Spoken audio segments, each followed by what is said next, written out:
大家好，欢迎来到 Ravi 的美食厨房。今天和大家分享咸甜酥香、咬一口满地掉渣的椒盐酥的做法。在200克中筋面粉中加入1克盐、4克泡打粉、2克花椒粉、40克糖、1个鸡蛋、100克猪油，也可以用玉米油等其他油来代替，然后搅拌一下。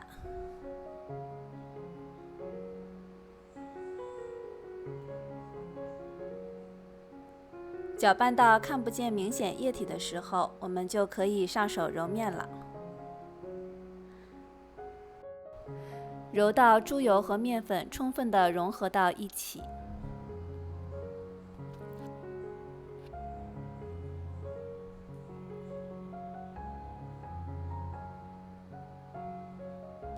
最后揉好的面团是这样的。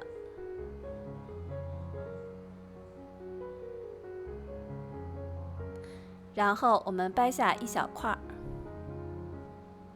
把它搓圆，然后放到烤盘中。再来看一个，一小块面团搓圆，之后放到烤盘中。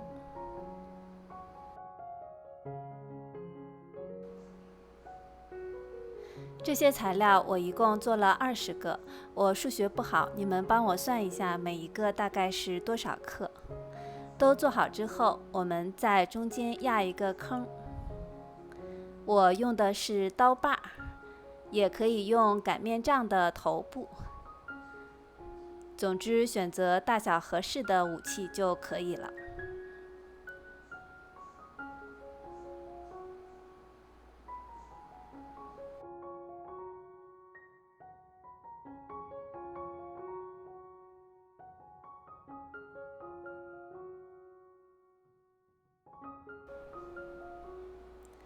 都压好之后，我们来刷蛋液。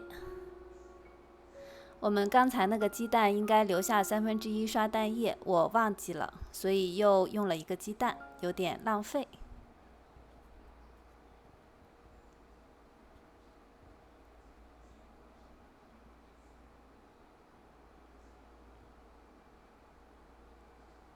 刷好之后，我们在每个坑里放上一点黑芝麻。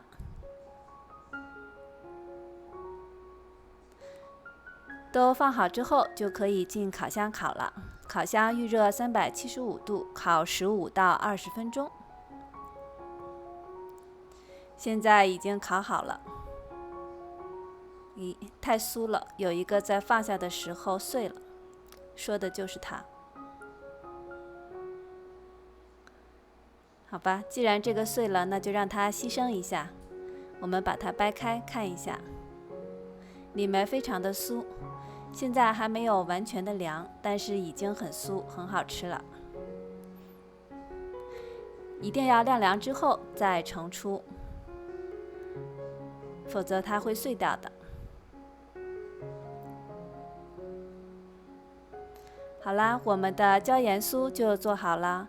这是一款咸甜可口的小点心，而且酥的掉渣。